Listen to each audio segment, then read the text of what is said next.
ছেলের জন্য 5 টাকা দামের বিস্কুট এনেছে, আর একটা 5 টাকা দামের বিস্কুট এনে কি বাবা খেতে পারত না? তাহলে বাবা ছেলের কাছে কেন চাইছে? শুধু চাইছে না, ওই প্যাকেট থেকে দিলে হবে না, ওই যে ছেলে একটা কামড় দিয়েছে ওই বিস্কুটটা দিতে হবে। কেন? ওই যে ছেলের থুতনি দিয়ে আছে, ছেলের মুখে ঠুকরি আছে, ওই ছেলের হাত থেকে বাবা ওই বিস্কুটটা খাবে। বাবা কি করতে খিদের জন্য চাইছে না, বাবা ছেলের ভালোবাসা। ঠিক সেই বাবা যখনই ছেলেকে কষ্ট দেয়, আধা ঘন্টা পরে বাবা মাও কষ্ট পায়। তাহলে বাবা মা যদি কষ্ট পায়, তাহলে রাবণ ভাইকে লাথি মেরে কষ্ট পাইনি? কষ্ট পাইনি? সারা রাত রাবণ ঘুমায়নি।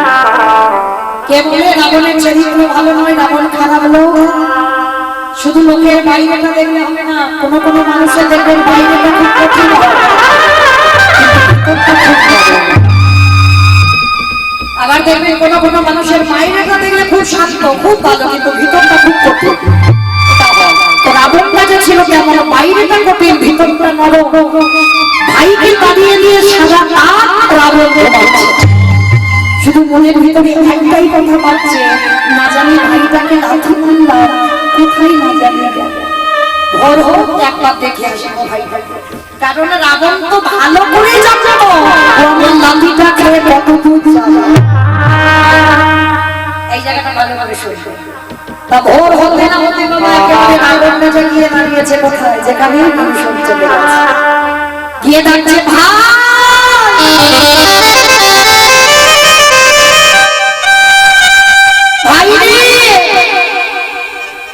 বারবার ভাই ভাই বলে ডাকছে। লক্ষণ বেরিয়ে এসেছে, তোমার লজ্জা করে না?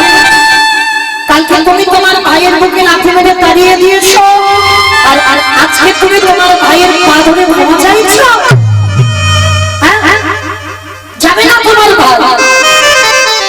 রাবণ দাদা এসে কোমরে হাত দিয়ে বলেছে,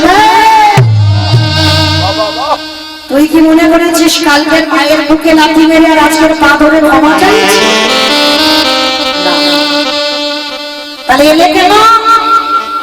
এসেছি একটাই, আমাকে দেখতে হবে না আমার যে ভাইকে লাঠিটা দিলাম ও লাঠিটা খেয়ে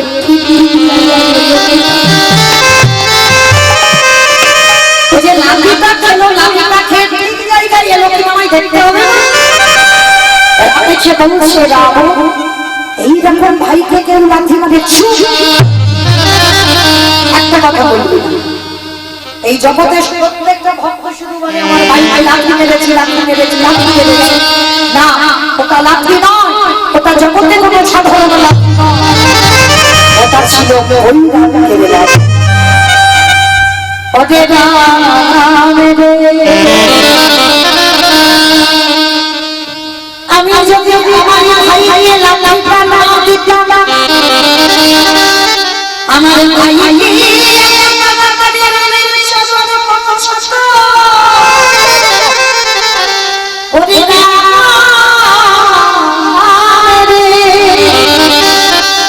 ওই লাঠিটা না বলে আমার ভাই তোর চরণ তলে এসে ওরে রাম রে,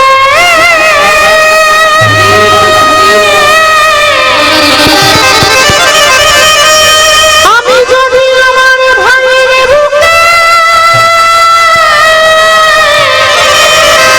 যদি না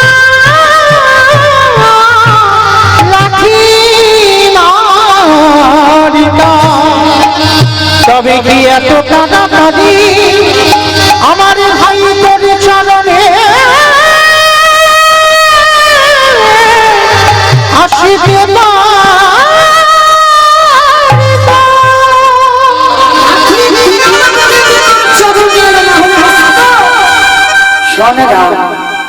ওই ভাইকে লাঠি মেরে কলির মানুষদের একটা শিক্ষা দিলাম। কি শিক্ষা? ওদের কলির কেমন প্রতিদিন সবাইকে একদিন লাঠি ছাঁচা খেতে হবে। এই জায়গাটা ভালো করে শুনবেন, প্রত্যেককে লাঠি খেতে হবে। কিরকম? আজ আমাদের চরণ দুটো চমকে পড়ছে, তো হাত ধরে জোড়া করে সংসারে দিতে পারছো। তুমি চোখে দেখতে পাবো, কানে শুনতে পাবো, এই মনের তোমার সবাই প্রিয় চলছে, তাই সংসারে তোমার কদর যখন ভালোবাসা।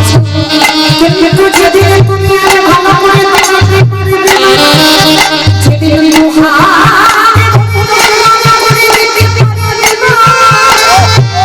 যেদিন তুমি চোখে ভালো করে কিছু দেখতে পারবে না, আমি ভালো করে কিছু শুনতে পারবে না, যেদিন জিহ্বাটা কিছু ভালো করে বলতে পারবে না, যেদিন কিছু না এই সমস্যা তোমাকে ভেতর থেকে বেছে রাখবে পায়খানা করে পড়ে গেলে এই সংসারের চক্করে জন্য তুমি হাত কাটুনি খেয়েছো। এই সংসারে তোমার একদিনে ভালোবাসবে, দুদিনে ভালোবাসবে, 15 দিন ভালোবাসবে, জোরে 1 মাস ভালোবাসবে, জোরে 1 বছর ভালোবাসবে, তারপরে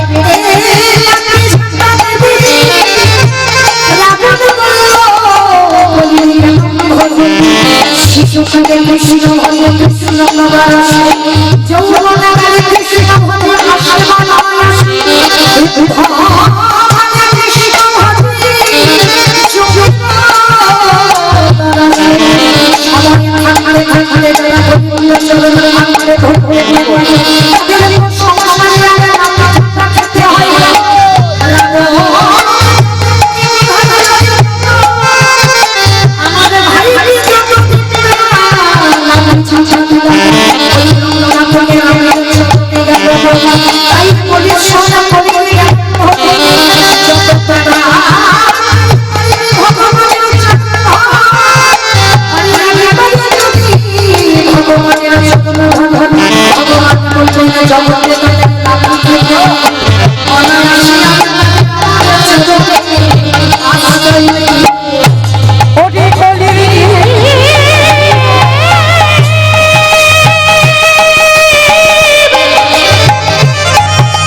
সময়ে থাকিতে থাকিতে একেবারে গৌরী গোবিন্দ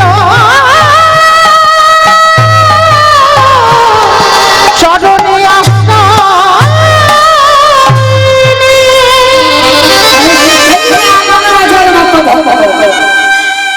তাকে মেরেছিল রঘুপতি রামচন্দ্র, মেরে সর্বশরীর সেই পাপটা ধরছে বলে ফিরে আসেন সেখান থেকে গিয়েছিলাম যুধিষ্ঠির রাজেশ্বরী যেতে, মানে রাম অবতারে পাপ করলো আর খণ্ডন করছে কৃষ্ণ অবতারে যুধিষ্ঠির যেতে। পাপ ধরাতে গেলে কি করে ধরাবে?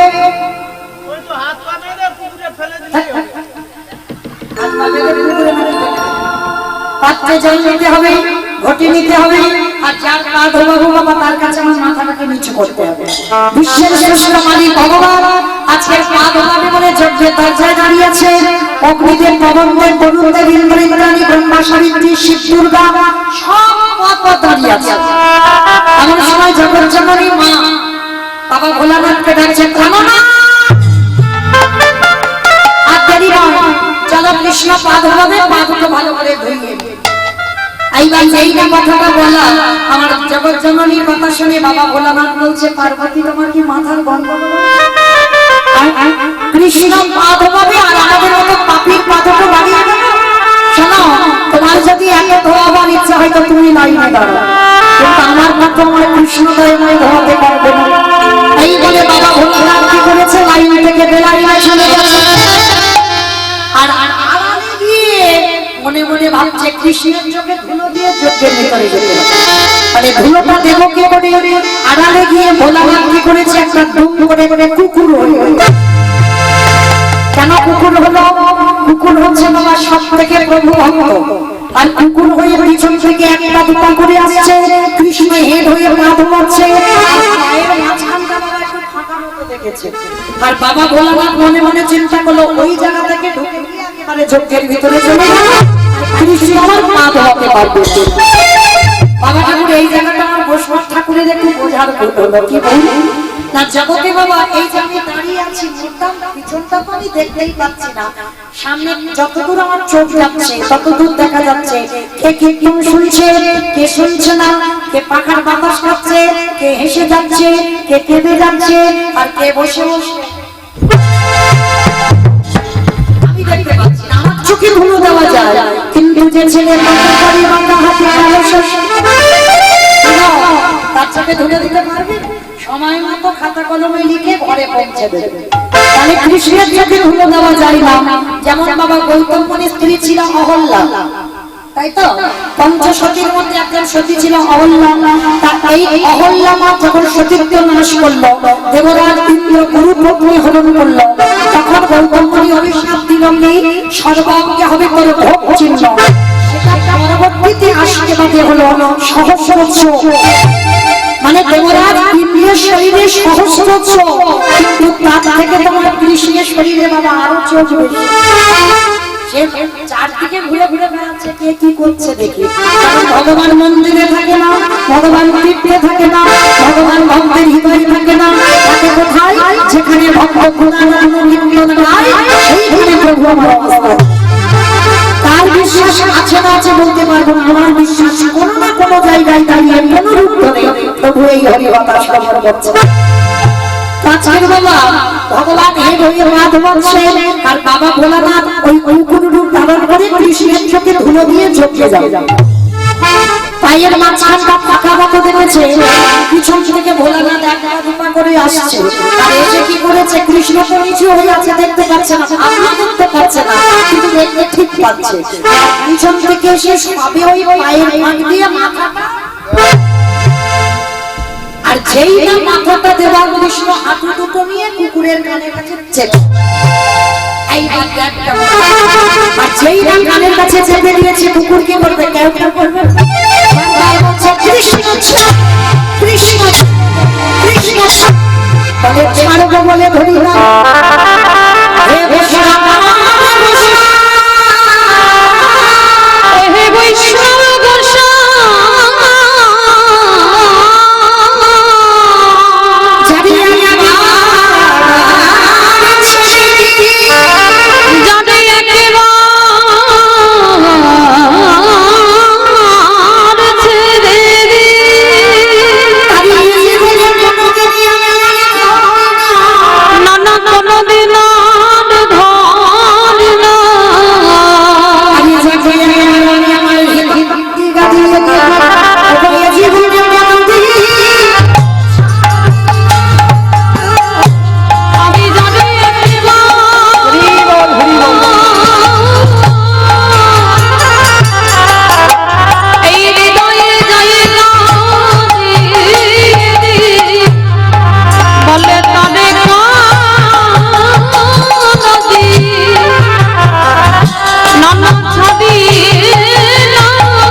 ভেবেছিলাম তোমার মতো বৈষ্ণবের দুটো পা ধোয়ালে বলাই হয়ে যাবে, কিন্তু তুমি কৃপা করে করুণা করে আমার জন্য আরো এক্সট্রা দুটো জুড়ে দিয়েছো।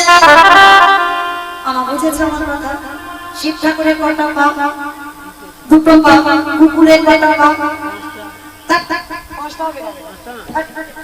চারটে। তাহলে কুকুরের চারটে পা। ভগবানকে বলছে হে বৈষ্ণব, তোমার মতো বৈষ্ণবের দুটো পা বলে আমার জীবনে বোধহয় কম হতো, তাই তো তুমি আমার জন্য আরো এক্সট্রা দুটো জুড়ে দিয়েছো।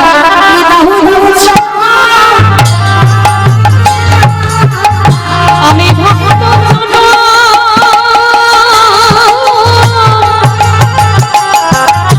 চরণে সেবা করিব,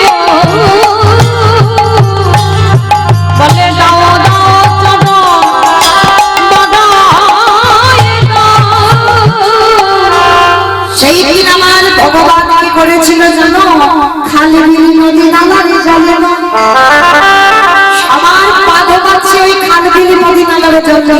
বৈষ্ণবের বেলা কি করেছিল, চারটাতে চরণ পুকুরের এক জায়গায় বেঁধে কৃষ্ণ আমার হৃদয় ভগবানের চোখের জলে দিয়ে পুকুরের চরণ ভক্ত করে দিল। আর সেদিন পরম বৈষ্ণব বাবা ভোলানাথ কেঁদে বলেছিল, কৃষ্ণ আমি প্রতিজ্ঞা করলাম তোরা চরণ ছুঁয়ে এই রাজশাহী জগতে আগত কলিকালে আর কোনোদিন আমি শিব হচ্ছি না। কি বাবা প্রশ্নটা যেখানে করেছিলাম সেখানে আবার ফিরে এলাম। আমার প্রশ্নটা কি ছিল, সত্যতে শিব, ত্রেতাতে শিব, তারপরে শিব, কলিতে শিব নয়। তাহলে কেন নয়, কেন কথা জানতে গিয়ে বাবা একটু রামায়ণ মহাভারতে গেলাম। তাহলে সেদিন রাজশাহী জগতে বাবা ভোলানাথ প্রতিজ্ঞা করল, কৃষ্ণ আমি কথা দিলাম কলিকালে আমি শিব নয়, আমার দৈব আচার্য গোসাই তুই আমার কৃষ্ণ নয়, তুই হবি নদীনার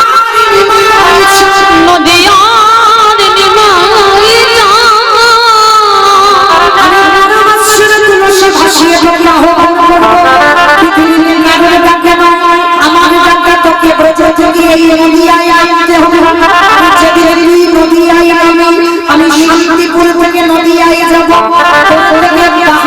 বছরের বড় হব, এই পৃথিবীতে কারোর ডাকে নয়, বছরে তুলসী ভাসিয়ে তোকে ডাকবো নদিয়ায়।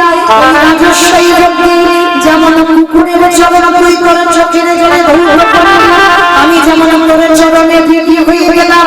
এই কলিকালে সত্য হব, যেদিন অন্তরিত হব, যেদিন তুই নিমায়িত করিতে হব,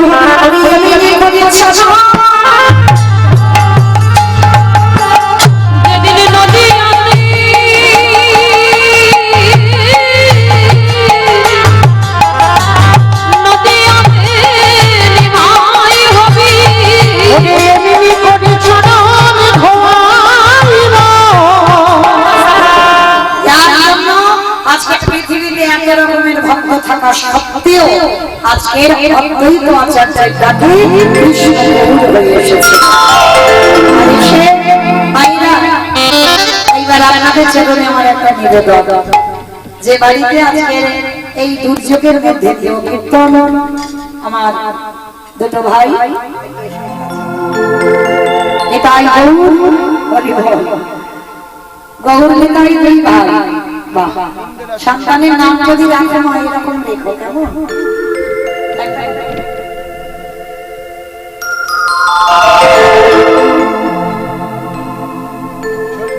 এই গৌর নিতাই আপনার ভাই আজকে বাবা মা নাম রেখেছে দুটো ছেলেকে, আর আপনারা প্রত্যেকে এই যে বিভীষণেরও চরিত্র শ্রবণ করলেন, রাবণ রাজারও চরিত্র শ্রবণ করলেন, আজকে প্রত্যেকে আশীর্বাদ দেবেন এরা ভাই ভাই যেন এইরকম ভাই হয়, যেমন রামচন্দ্র ভরত ছিল যেমন ভাই, এরা যেন তেমন ভাই হয়ে থাকে, যেন আমৃত্যুকালে যতদিন পৃথিবীতে থাকবে এরা যেন এইভাবে মিলিত হয়ে থাকতে পারে। আর একটা নিবেদন, আমার এই ভাইরা আপনাদের কাছে যাবে, কারণ মায়েরা আমার মা আছে বলে আমি কিন্তু কীর্তন করাতে পারবো না, এটা উচিত নয়, কারণ এটা কলিযুগ, কলিযুগে প্রভু সেবা দিতে গেলে আগে দাঁড়ে দাঁড়ে মাধুকরী করতে হবে, তবে আমার সেই প্রসাদ গোবিন্দ সেবায় লাগে। তো যাই হোক, এদের পরিবারে যারা যারা আছেন, আর এরা দুই ভাই অনেক কষ্ট করে সারা বছর ধরে পরিশ্রম করে এই হরিবাসনটা চালায়, আপনাদের চরণে যাচ্ছেন, আপনারা আশীর্বাদ করবেন এরা যেন প্রতি বছর কীর্তনটা করতে পারে যত দুর্যোগ হোক। আর সবার কাছে একটা নিবেদন, ওদের ভিক্ষা না চলে আপনারা কিছু কিছু দান করবেন, কারণ এরকম ভক্ত জগতে খুব কম পাওয়া যায়, কারণ এত কষ্ট করেও প্রতি বছর আমাদের মতো কীর্তনিয়াদের এনে কীর্তন গাওয়ায়। যাই হোক, যার যেমন সামর্থ্য ওরা যাবেন আপনাদের কাছে, যার যেমন ক্ষমতা আছে ওদের ভিক্ষার চোলাতে একটু ভিক্ষা দেবেন, কারণ একটা কথা মনে রাখবেন, ওরা পেটে খাওয়ার জন্য ভিক্ষারি নয়, ওরা ভগবানের সেবার জন্য, ভগবানের জন্য ওরা ভিক্ষারি হয়েছে। ওরা যাচ্ছে আপনাদের চরণে, যার যেমন সামর্থ্য আপনারা একটু ওদের ভিক্ষার চোলাতে দেবেন। কেমন প্রেম সে বলো নিতাই গৌর প্রেমা হরি বল হরি বল।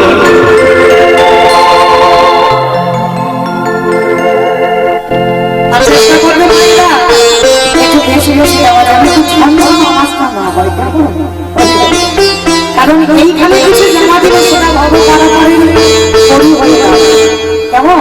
এটা কোনোদিন বৃথা যাবে না, এটা অন্তিম সময়ে ডবলের ডবল হবে। তো যাচ্ছে আমার ভক্তরা আপনাদের চরণে যাই যেমন সমর্থ দেবে সেই চৈতন্য মহাপ্রভু আজকে কি বলছে? দেহ বলে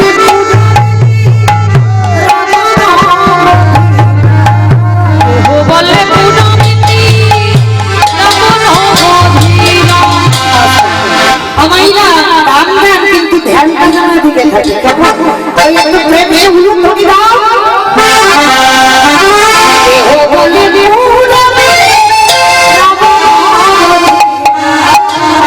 বলে পুরামিতি আমারে গোরাজি।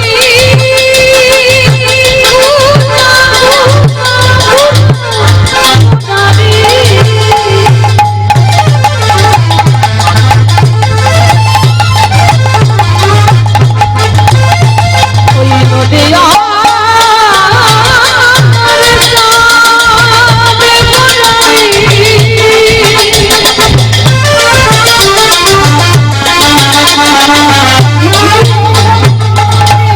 আমার সত্যি মায়ে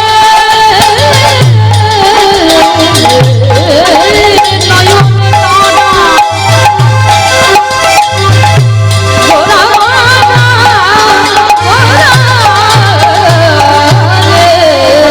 আরে কেহ বাবু পুরামিতি রাবণ হঠিলা। আছি বলে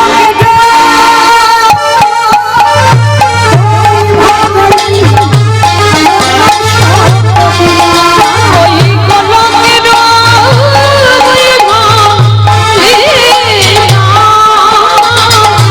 আকাশ মরিয়া সিধা ধারে ভাবে নিরাধারে ভাবে রে গোরা গাবুতা রাধারে ভাবিবে গোরায়বতা। নিরাধারে ভাবে গোরা গাবুতা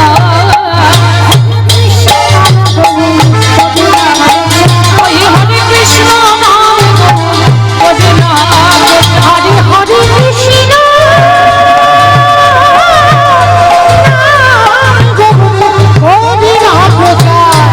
এইবার লীলা প্রকাশ হলো এইবার লীলা প্রকাশ হলো ওই কলকের বৈভব লীলা প্রকাশ করিল করিল আছে যে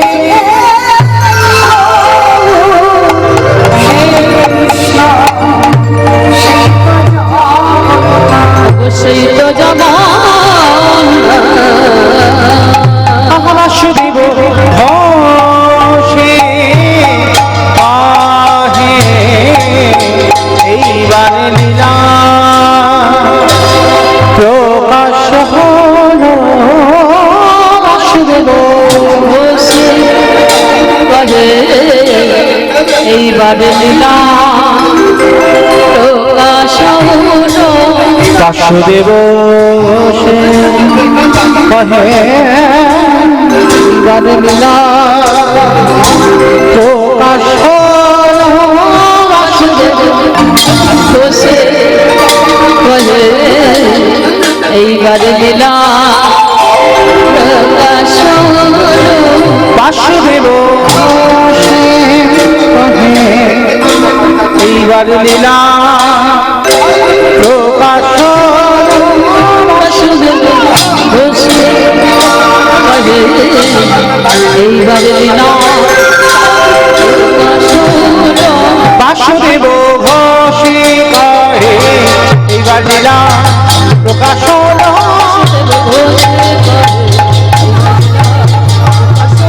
বাসুদেব ঘোষে কহে এইবার লীলা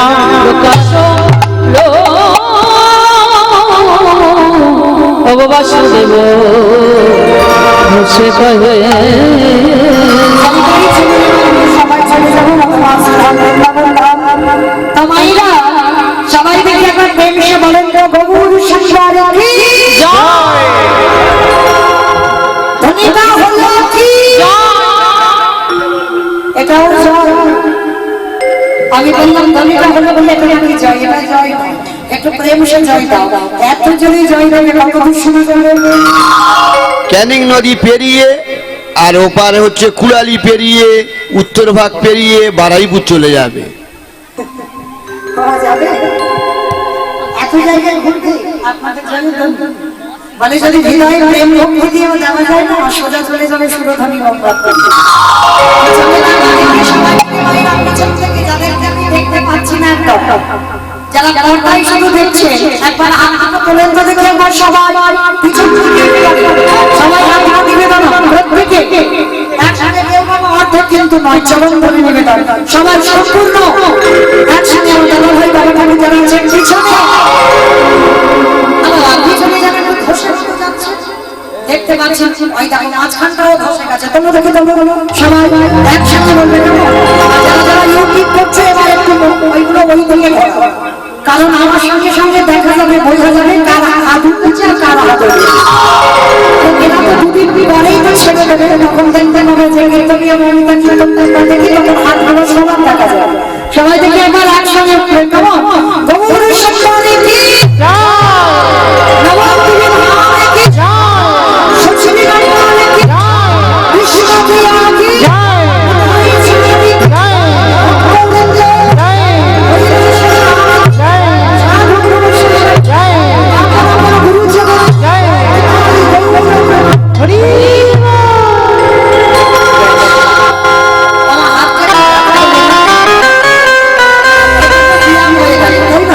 চলে এবার আমরা সবাই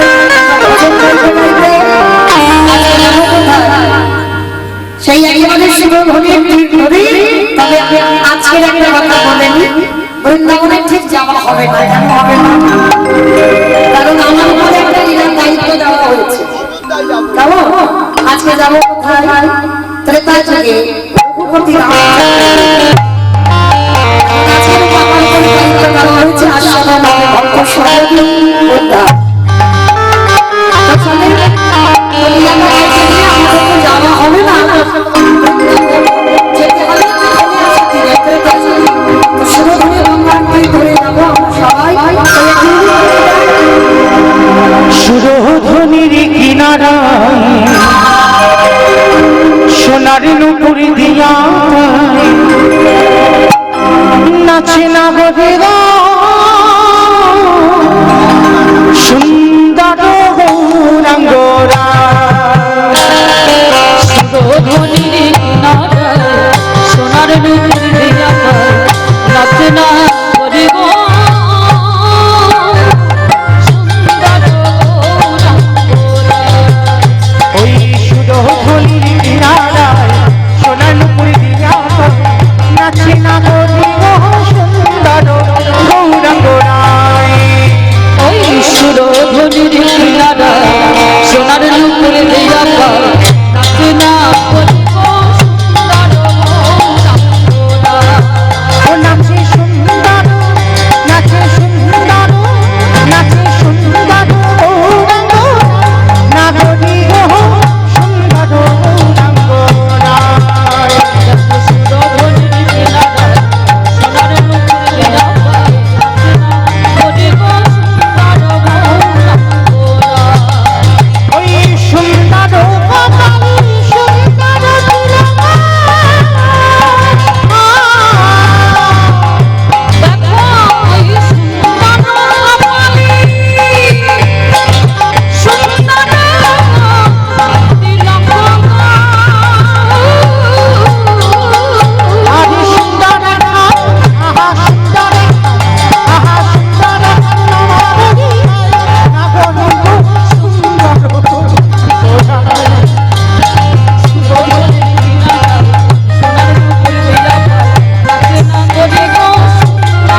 দিয়া পার